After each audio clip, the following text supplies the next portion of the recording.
Hello student, स्वागत है आप सभी का पॉली वाला टेक्निक के एक नए वीडियो में। और पॉलीटेक्निक फर्स्ट सेमेस्टर का अप्लाइड फिजिक्स फर्स्ट का आपका प्री बोर्ड का नया पेपर जारी कर दिया गया है। एक सेट मैंने आपको मॉर्निंग में प्रोवाइड किया था, ये आपका दूसरा सेट है।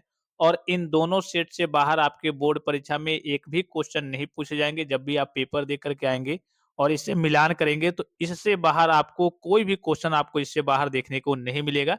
तो इसकी तैयारी वगैरह आपके अच्छे खासे तरीके से होनी चाहिए। और विद सॉल्यूशन के साथ आपका पीडीएफ फॉर्म में ये सारी चीज़ें आपको पॉली वाला टेक्निक एप्लीकेशन पे देखने को मिल जाएँगी। इसके अलावा अगर आपके पास शॉर्ट्स नोट्स वगैरह नहीं है रिवीजन के लिए, तो वो सारी चीज़ें पिछले 10 साल के original board paper, pre board का ये जो पेपर आपको इंटरफेस पे दिख रहा है सभी सब्जेक्ट के, ये सारी चीज़ें आपको पॉली वाला टेक्निक एप्लीकेशन पे देखने को मिल जाएँगी। चलिए एक-एक करके इनका सॉल्यूशन देखते हैं और अपने स्तर से आप कोशिश करेंगे कि अपने स्तर से आप इसका सॉल्यूशन करने की कोशिश करेंगे, क्योंकि बहुत सारे बच्चे ऐसे होते हैं, वो तैयारी वगैरह तो किए रहते हैं, लेकिन जब उनके सामने क्वेश्चन वगैरह आता है तो उनको पता ही नहीं चलता है कि कहाँ से स्टार्ट करना है, कैसे स्टार्ट करना है, कैसे लिखना है। इस तरीके से भी क्वेश्चन वगैरह पूछा जाता जा सकता था। तो ये चीज़ें आपकी प्रैक्टिस के ऊपर डिपेंड करती है। आप जितना ज़्यादा प्रैक्टिस करेंगे, जितने ज़्यादा चीज़ों को करिए कि सॉल्व करेंगे, उतना आपका करिए कि एक्सपीरियंस आपका बढ़ता जाएगा और एग्ज़ाम में आपके सामने किसी प्रकार की समस्या वगैरह नहीं आएगी। सबसे पहला क्वेश्चन क्या है, यहाँ पे आपको दिख रहा होगा इंटरफेस पे। सबसे पहला क्वेश्चन देखिए कि किलोग्राम प्रति मीटर क्यूब किसका मात्रक है? सबसे पहला क्वेश्चन क्या है कि किलोग्राम किलोग्राम प्रति मीटर क्यूब किसका मात्रक है? शक्ति का या फिर त्वरण का या फिर घनत्व का? तो इसका राइट आंसर क्या हो जाएगा? इसका राइट आंसर हो जाएगा option number third. Option number third क्या हो जाएगा? इसका राइट आंसर हो जाएगा घनत्व का। अब घनत्व होता क्या है? घनत्व रो इक्वल टू होता है एम अपान वी। सभी बच्चों को मालूम होना चाहिए। रो इक्वल टू क्या होता है? पी जैसे होता है रो ऐसे। Rho equal to M upon V अर्थात मास अपान वॉल्यूम। मास की बात करें तो ये आपका द्रव्यमान किलोग्राम में हो गया। उसके बाद से ये आपका अपान में वॉल्यूम आयतन है, तो इसका क्या होता है आयतन का? मीटर क्यूब होता है। तो किलोग्राम प्रति मीटर क्यूब किसका मात्रक है? घनत्व का मात्रक है। तो ऑप्शन नंबर सी इसका क्या हो जाएगा? राइट आंसर हो जाएगा। फिर दूसरे क्वेश्चन की ओर चलते हैं। दूसरा क्वेश्चन क्या है आपका? दूसरा क्वेश्चन आपको इंटरफेस पे दिख रहा होगा। दूसरा क्वेश्चन है आपका कि जो वस्तुएं साधारण बाह्य बल लगाने पर आकार या रूप में परिवर्तित नहीं होती हैं, क्या कहलाती हैं? अनुप्रस्थ पिंड या फिर आदर्श पिंड या फिर प्रत्यास्थ पिंड। जो वस्तुएं साधारण बाह्य बल यानी कि अगर आप कोई बाहर से बल लगाते हैं तो उनके आकार में या फिर रूप में कोई परिवर्तन करिए कि ज्यादा परिवर्तन नहीं होता है, वो कौन सी वस्तु होती है? तो वो होती है आपकी आदर्श पिंड। कौन सी वस्तु होती है? आपकी आदर्श पिंड। एक होता है आपका प्रत्यास्थ यानी कि इलास्टिक। वस्तुएं वे होती हैं, इलास्टिक वस्तुएं वे होती हैं जिन पर बाह्य बल लगा, मान लीजिए कि हमने कोई बाह्य बल लगाया, फिर से जब हटाएँगे तो वो अपनी मूल अवस्था में आ जाते हैं। जैसे रबड़ का खींचना हो गया, आपने क्या किया, एक रबड़ ले लिया, इसको खींच दिया, फिर जैसे ही छोड़ेंगे अपनी मूल अवस्था में आ जाएगी, ठीक है? आपने खींचा, इतना खींच दिया, लेकिन जैसे छोड़ेंगे अपनी मूल अवस्था में आ जाएगी। उसको हम क्या कहते हैं? इलास्टिक कहते हैं, प्रत्यास्थ कहते हैं। फिर आपका अप्रत्यास्थ क्या होता है? ये वे वस्तुएँ होती हैं जो बल लगाने के बाद अस्थायी रूप से विकृत हो जाती हैं और बल हटाने पर अपना मूल आकार वापस नहीं पाती, अर्थात कहिए कि जैसे आपका मिट्टी हो गया या फिर प्लास्टिकीन हो गया, अर्थात कह लीजिए कि उसको आपने खींच दिया, कोई ऐसा ऐसा ऑब्जेक्ट हो गया, उसको आपने खींच दिया, फिर आपने जब खींचा तो वो जैसे का तैसे रह गया, वो अपना मूल मूल अवस्था में, मूल आकार में नहीं परिवर्तित हो पाया। तो वो कौन-सा होता है? वो आपका होता है अप्रत्यास्थ यानी कि इनइलास्टिक कहते हैं। और एक होता है आपका रिजिड बॉडी जिसे कहिए कि आदर्श पिंड कहते हैं। वो क्या होता है? उसमें ये होता है कि जब आप उसपे बाह्य बल लगाएँगे, तो उसके रूप में कोई परिवर्तन करिए कि एक प्रकार से नहीं होता है। हालाँकि जो आपका आदर्श पिंड होता है वो एक तरीके से सैद्धांतिक अवधारणा है ये। जो आदर्श पिंड है, यह एक प्रकार की कह लीजिए कि सैद्धांतिक अवधारणा है। एक आदर्श पिंड पर चाहे कितना भी बल लगाया जाए, उसका आकार और आयतन बिल्कुल भी नहीं बदलता है। व्यवहार में कोई भी पदार्थ पूर्ण रूप से दृढ़ नहीं होता है, आधार अर्थात कहिए कि आदर्श नहीं होता है। एक ये क्या है सैद्धांतिक कहिए कि अवधारणा है कि हाँ, ये आदर्श पिंड इस प्रकार से होता है और इसपे हम कोई भी बाह्य बल लगाएँगे तो इसके कहिए कि आयतन में या फिर आकार में कोई परिवर्तन नहीं होगा। तो इसे हम क्या कहते हैं? आदर्श पिंड कहते हैं। जो वस्तुएँ साधारण बाह्य बल लगाने पर आकार या रूप में परिवर्तित नहीं होती है, क्या कहलाती हैं? आदर्श पिंड कहलाती हैं। तो ऑप्शन नंबर सेकंड इसका क्या हो जाएगा? राइट आंसर हो जाएगा। फिर नेक्स्ट क्वेश्चन की ओर चलते हैं। नेक्स्ट क्वेश्चन क्या है आपका? नेक्स्ट क्वेश्चन देखिए, मैनोमीटर से किस चीज का मापन किया जाता है? मैनोमीटर से किस चीज का मापन किया जाता है? ऊर्जा, दाब या फिर ताप? तो इसका सही आंसर क्या हो जाएगा? इसका सही आंसर हो जाएगा दाब। ठीक है, गैसों का दाब मापने के लिए मैनोमीटर का क्या किया जाता है? यूज किया जाता है। क्या किया जाता है? गैसों का दाब मापने के लिए मैनोमीटर का यूज किया जाता है। तो इसका सही आंसर क्या हो जाएगा? Option number second. ठीक है, दाब इसका राइट आंसर हो जाएगा। फिर देखिए चौथा क्वेश्चन है। चौथा क्वेश्चन आपको इंटरफेस पे दिख रहा होगा। कि 0 डिग्री सेल्सियस बराबर होता है? सभी बच्चों को मालूम होगा, आपको कमेंट बॉक्स में कमेंट करके बताना है। फिर 5वां क्वेश्चन देखिए, ऊष्मा संचरण की विधि है, कौन-सी विधि है? अवशोषण, विकिरण या फिर भंजन, इसमें से ऊष्मा संचरण की कौन-सी विधि है? तो आपको मालूम है कि ऊष्मा संचरण की कितनी विधियाँ होती हैं? 3 विधियाँ होती हैं। एक आपका होता है कंडक्शन, दूसरा आपका होता है कन्वेक्शन और तीसरा आपका होता है रेडिएशन, अर्थात चालन, संवहन और विकिरण जो आपके हैं, वो कहिए कि ऊष्मा के संचरण की 3 विधियाँ होती हैं। तो इसमें देखिए ऑप्शन में दिया हुआ है अवशोषण, विकिरण और भंजन। तो राइट आंसर इसका क्या हो जाएगा? विकिरण, ठीक है। आपका चालन में क्या होता है? यह मुख्य विधि मुख्यतः कहिए कि ठोस पदार्थ में पाई जाती है। इसमें ऊष्मा एक अणु से दूसरे अणु में स्थानांतरित होती है, लेकिन अणु अपनी स्थिति नहीं बदलती।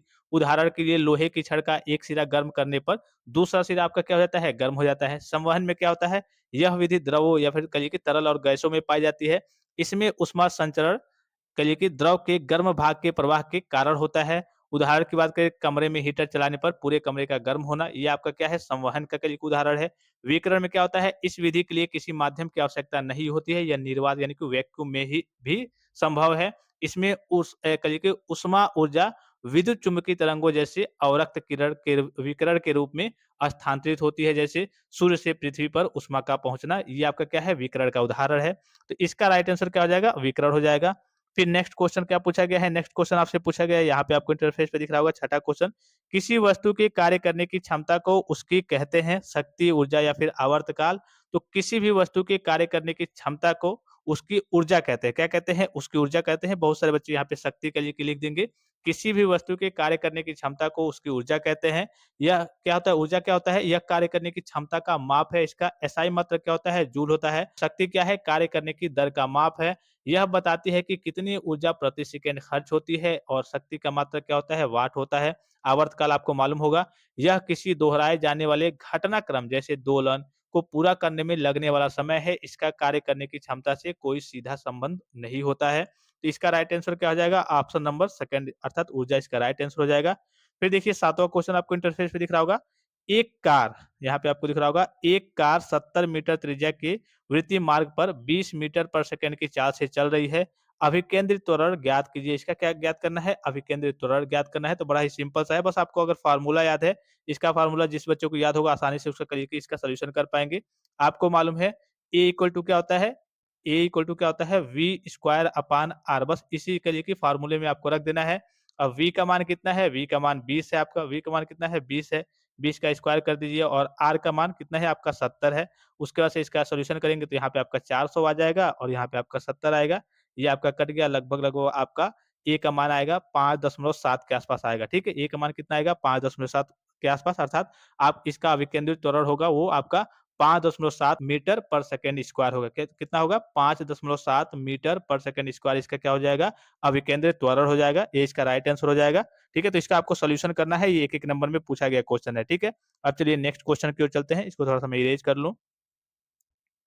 अब देखिए नेक्स्ट क्वेश्चन क्या है? घर्षण कोण और घर्षण गुणांक का क्या लिखना है? आपको सूत्र लिखना है, तो काफ़ी सिंपल सा है। आपका एक अगर आपका फ़ॉर्मूला याद है, दोनों आपके लिए किसी से बना लेंगे। म्यू इक्वल टू 10 लैम्ब्डा, ठीक है? म्यू इक्वल टू 10 लैम्ब्डा होता है। अब इसमें ये आपका क्या हो गया? ये आपका घर्षण गुणांक हो गया, और घर्षण कोण की बात करें तो वही इसका पक्षांतर कर दीजिए। आपका लैम्ब्डा इक्वल टू क्या हो जाएगा? 10 इनवर्स म्यू, ठीक है? 10 इनवर्स म्यू, ठीक है? आप सही तरीके से लिख लेंगे। ये चीज़ आप समझ गए। चलिए नेक्स्ट क्वेश्चन की ओर चलते हैं। नेक्स्ट क्वेश्चन क्या है आपका?